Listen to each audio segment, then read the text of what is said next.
Salam Bapak Ibu Guru hebat, saya Lihilde Nonalis SPD, calon guru penggerak Angkatan 9, SMA Negeri 1 Keva Mananu, Kabupaten Timor Tengah Utara, Provinsi Nusa Tenggara Timur. Akan memaparkan tugas koneksi antar materi modul 1.4 Budaya Positif tentang segitiga restitusi. Kesimpulan mengenai peran saya dalam menciptakan budaya positif di sekolah. Seorang guru yang baik harus memiliki kemampuan dalam mewujudkan budaya positif di sekolah.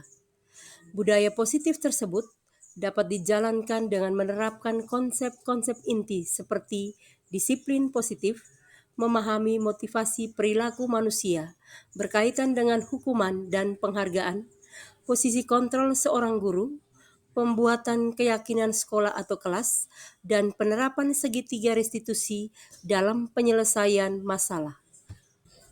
Yang pertama, disiplin positif. Cara penerapan disiplin yang mengajarkan anak bertanggung jawab dan menumbuhkan kesadaran diri berdasarkan nilai-nilai kebajikan. Disiplin positif lebih ke arah disiplin diri yang dapat mengontrol diri dalam melakukan segala tindakan.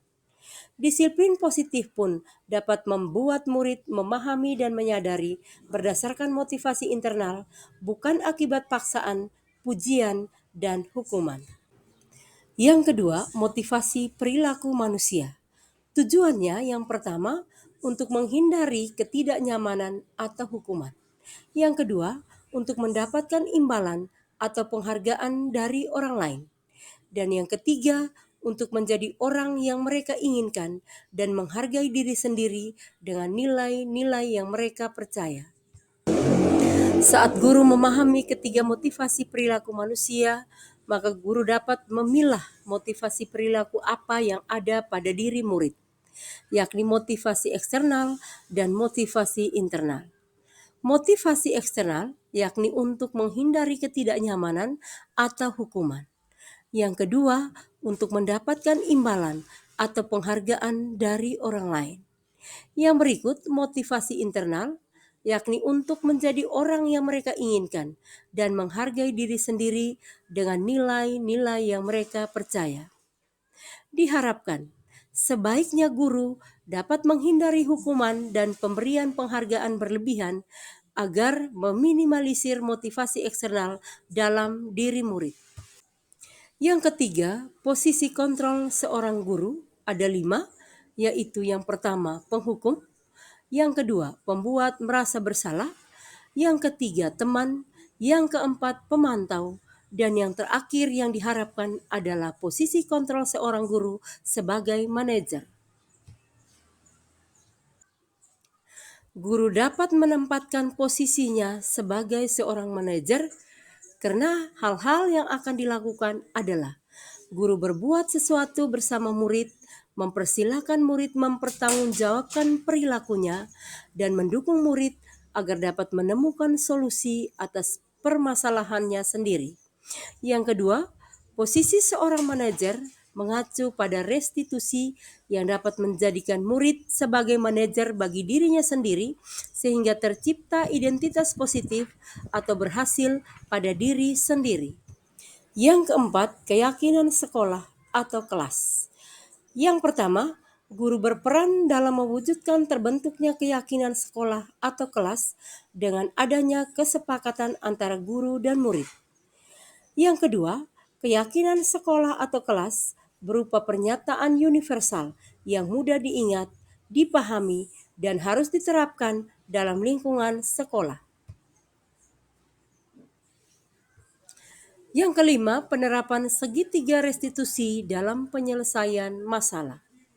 Guru yang berperan sebagai manajer menggunakan segitiga restitusi dalam penyelesaian masalah melalui 3 tahapan, yaitu menstabilkan identitas, validasi tindakan yang salah, dan menanyakan keyakinan. Tujuannya menghasilkan murid yang mandiri dan bertanggung jawab. Adapun keterkaitan antara materi budaya positif dengan 3 materi sebelumnya, yakni materi budaya positif berhubungan dengan filosofi Ki Hajar Dewantara, nilai dan peran guru penggerak, dan visi guru penggerak. Keterkaitan antara budaya positif dengan materi filosofi Ki Hajar Dewantara, yakni dengan menjalankan budaya positif di sekolah, maka akan mempermudah dalam tercapainya tujuan pendidikan nasional sesuai dengan filosofi Ki Hajar Dewantara, yaitu pendidikan yang berpihak pada murid dan bersifat menuntun tumbuh atau hidupnya kekuatan kodrat yang ada pada murid. Yang kedua, keterkaitan materi budaya positif dengan materi nilai dan peran guru penggerak, yakni budaya positif dapat terwujud jika seorang guru memiliki 5 nilai guru penggerak, di antaranya berpihak pada murid, mandiri, reflektif, kolaboratif, dan inovatif. Budaya positif pun dapat terwujud dalam mendorong kolaborasi antara semua warga sekolah dengan adanya keyakinan sekolah atau keyakinan kelas yang harus disepakati dan dijalankan secara bersama. Yang ketiga, keterkaitan budaya positif dengan materi visi guru penggerak, yaitu salah satu perubahan yang diinginkan sesuai dengan visi guru penggerak adalah terbentuknya budaya positif agar diperoleh sekolah yang nyaman, aman, dan berpihak pada murid untuk mewujudkan visi guru penggerak tersebut dengan pembuatan prakarsa perubahan sesuai filosofi Ki Hajar Dewantara dan profil pelajar Pancasila. Berikut adalah refleksi saya tentang pembelajaran budaya positif. Pertanyaan pemantiknya, sejauh mana pemahaman Anda tentang konsep-konsep inti yang telah Anda pelajari di modul ini? Adakah hal-hal menarik untuk Anda dan di luar dugaan? Saya sudah memahami konsep-konsep inti dalam modul budaya positif berkaitan dengan disiplin positif, teori kontrol, teori motivasi, hukuman dan penghargaan, posisi kontrol guru, kebutuhan dasar manusia, keyakinan kelas, dan segitiga restitusi. Seluruh konsep inti tersebut harus diresapi dalam diri, diwujudkan dalam tindakan, dan dibagikan pada rekan guru di sekolah. Hal yang menarik bagi saya dan di luar dugaan adalah saat saya mempelajari motivasi perilaku manusia berupa penghargaan.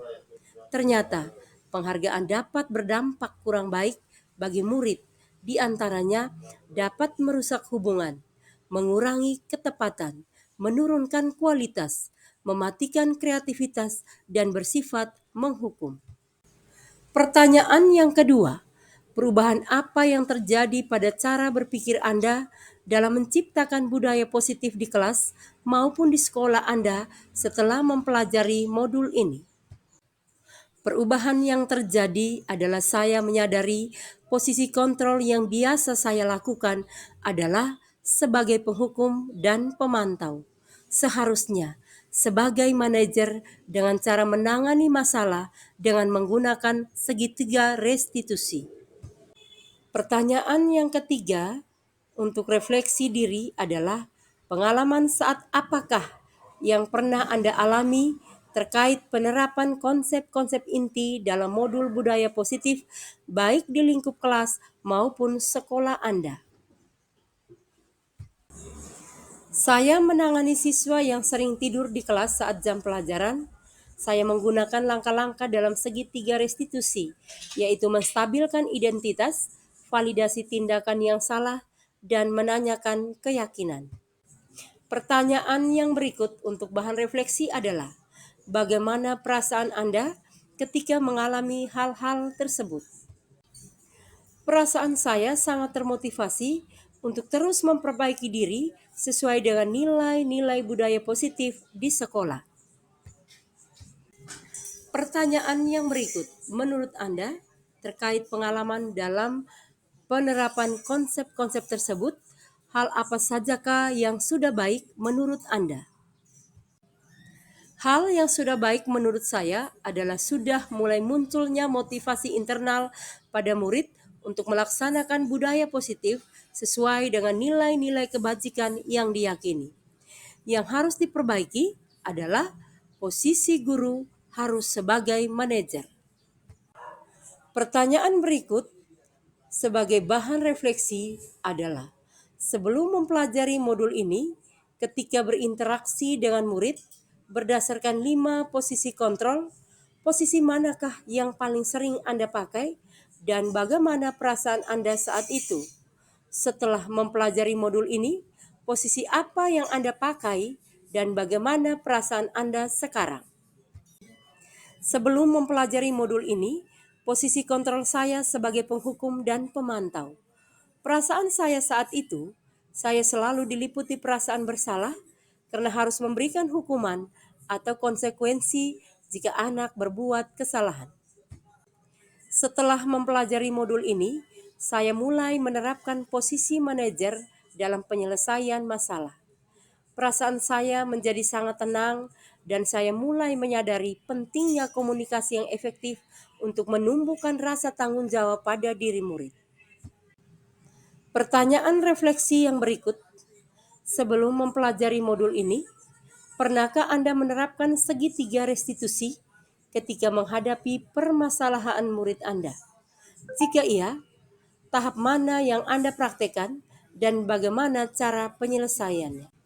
Jawabannya pernah. Namun saya hanya menggunakan satu tahapan saja, yaitu menstabilkan identitas dengan memberikan pernyataan. Setiap orang pasti pernah berbuat kesalahan, atau dengan kata-kata, tidak ada manusia yang sempurna. Pertanyaan refleksi yang terakhir, sebelum konsep-konsep yang disampaikan dalam modul ini, adakah hal-hal lain yang menurut Anda penting untuk dipelajari dalam proses menciptakan budaya positif, baik di lingkungan kelas maupun di lingkungan sekolah? Hal lain yang penting dipelajari dalam proses menciptakan budaya positif adalah melakukan kolaborasi antara sekolah dan orang tua murid agar budaya positif ini jangan hanya dilakukan hanya sebatas di kelas atau di sekolah saja, namun juga di rumah, agar menjadi suatu kebiasaan atau karakter saat berada di lingkungan sekolah atau di lingkungan dimanapun ia berada. Akhirnya saya menyampaikan terima kasih karena sudah menonton. Guru Bergerak Indonesia Maju.